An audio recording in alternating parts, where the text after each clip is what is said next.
त्यात वैदिकचे सुद्धा खत चांगले आहे मित्रांनो।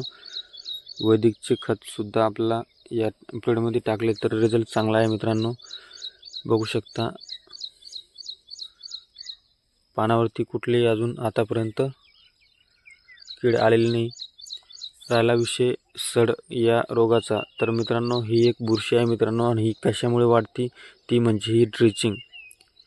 तुम्ही विद्राव्य खतं जितके वापरशाल जास्तीत जास्त त्याचा दुष्परिणाम हा सड या रोगामध्ये होतो मित्रांनो। कारण आपल्याला विनाकारण जास्तीत जास्त विद्राव्य खतापासून दूर राहायचे, टाळायचे मित्रांनो।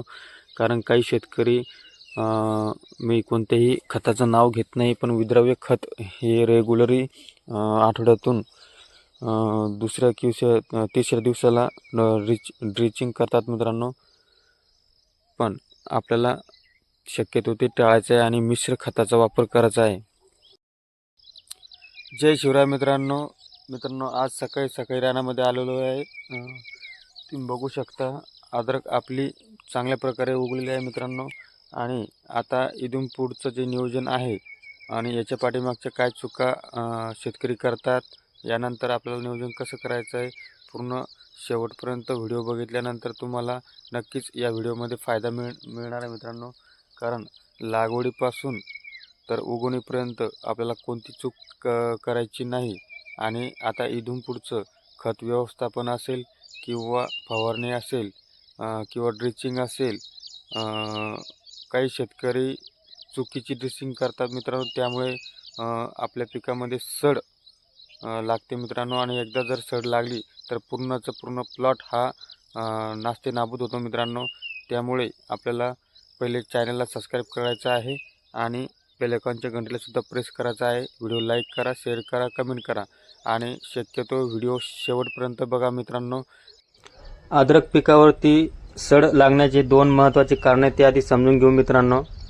पहिलं जे कारण आहे मित्रांनो, कंद ज्यावेळेस आपण लागवड करतो किंवा खुरपणी वेळेस त्या कंदाला जर काही विजा झाली असेल तर त्यामार्फत सुद्धा सड या रोगाचा प्रादुर्भाव जास्त वाढतो मित्रांनो। आणि जे दुसरं कारण आहे ते म्हणजे जे आपण विद्राव्य खतं ड्रीप मार्फत देतो त्याचा जर अति प्रमाणात जर आपण वापर केला तर त्या खतांमुळे सुद्धा बुरशीचा विद्राव्य खतामार्फत सुद्धा जमिनीमध्ये बुरशी तयार होती मित्रांनो। आणि त्या बुरशीच्या मार्फत सड या रोगाला आपल्याला बळी पडावं लागतं। तर त्याच्यावर आपल्याला उपाय काय करायचा आहे ते म्हणजे दोन प्रकारचे औषधं मी तुम्हाला सांगणार आहे, ते आपल्याला ड्रीप मार्फत द्यायचे आहे। पहिलं जे औषध आहे मित्रांनो ते IPL कंपनीचं आहे, बायोहर्ज म्हणून।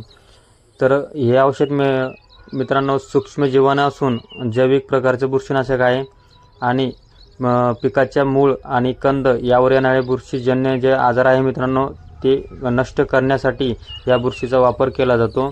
त्यानंतर 2 नंबरचं जे औषध आहे ते म्हणजे बॅक्ट वाईप, हे पण IPL कंपनीचंच आहे मित्रांनो।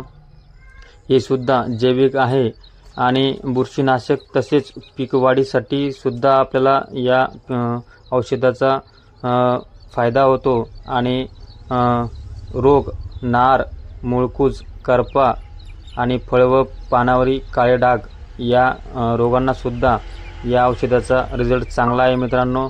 ते आपल्याला प्रति एकरासाठी जे बायोहर्ज आहे आणि बॅक्ट वाईप हे 2 औषधं आहे मित्रांनो, हे आपल्याला 1-1 लिटर घ्यायचं आहे आणि एका एकरासाठी आपल्याला ड्रिपच्या माध्यमातून द्यायचं आहे मित्रांनो। तर व्हिडिओ आवडला असेल तर लाईक करा, शेअर करा, कमेंट करा आणि असेच व्हिडिओ पाहण्यासाठी चॅनलला सबस्क्राईब करा आणि सोबतच्या बेल आयकॉनच्या घंटीला सुद्धा प्रेस करा मित्रांनो। कारण येणारा प्रत्येक व्हिडिओ तुमच्यासाठी कामाचा आणि महत्त्वाचा असेल। चला तर भेटूया पुढच्या व्हिडिओमध्ये।